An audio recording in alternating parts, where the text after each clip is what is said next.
शिरीष वळसंकर यांचं मृत्यू प्रकरण चांगलंच गाजत चाललंय। नेमका मृत्यूपूर्वी त्यांना कुणाकुणाचा कॉल आला होता, त्यांचे सीडीआर सुद्धा पोलिसांना प्राप्त झाले असून ज्यांचे कॉल आले होते त्यांच्या सीडीआरची चौकशी सुद्धा करण्यात आली असून गोळ्या झाडण्यापूर्वी नेमका त्यांनी अर्धा तास कशाचा विचार केला होता आणि नेमकं काय घडलं होतं या संदर्भाची सुद्धा महत्त्वपूर्ण चौकशी आता पूर्ण झाली। प्रसिद्ध न्यूरोफिजिशियन डॉक्टर शिरीष वळसंकर यांच्या आत्महत्येमागील नेमके कारण अजूनही समोर आलेले नाही। दरम्यान डॉक्टर शिरीष वापरत असलेले 2 आणि अटकेतील मनीषा माने मुसळे यांच्याकडील 1 अशा 3 मोबाईलचे सीडीआर पोलिसांना प्राप्त झाले आहेत। त्याची पडताळणी युद्धपातळीवर सुरू आहे।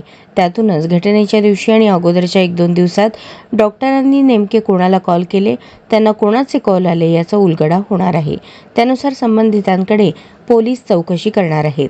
पोलिसांनी आता डॉक्टर शिरीष यांच्या घरातील आणि हॉस्पिटलमधील सीसीटीव्ही फुटेजही जप्त केले असून त्याचीही पडताळणी पोलीस करत आहेत। सुसाईड नोट आणि मनीषा मुसळे माने यांचा माफीनामा हस्ताक्षर तज्ज्ञांकडे पाठवण्यात आला आहे। त्यातून ती सुसाईड नोट डॉक्टर शिरीष यांनीच लिहिलेली आहे की नाही याचे उत्तर मिळणार आहे।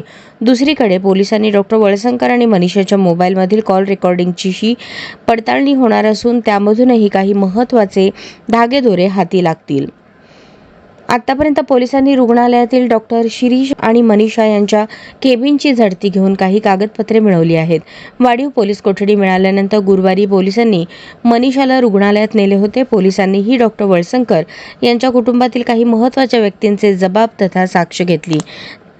त्यांनी काय जबाब दिला हे पोलिसांकडून समजू शकले नाही, परंतु मनीषा यांनी आर्थिक व्यवहारात काही गैरप्रकार केल्याच्या आरोपासंदर्भातील ठोस कागदपत्रे मिळाली नसल्याची माहिती पोलीस सूत्रांनी दिली आहे।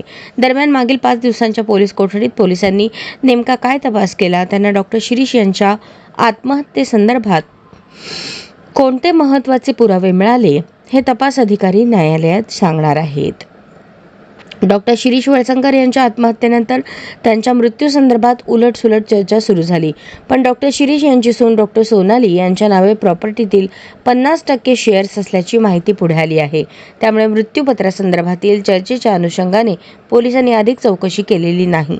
तत्पूर्वी पोलिसांनी त्यांच्याकडे केलेल्या चौकशीत डॉक्टर सोनालीच्या शेअर्सची बाब स्पष्ट झाली आहे। दुसरीकडे त्या घटस्फोटाच्या तयारीत होत्या ही देखील वस्तुस्थिती असल्याचे पोलिसांना चौकशी दरम्यान समजले आहे।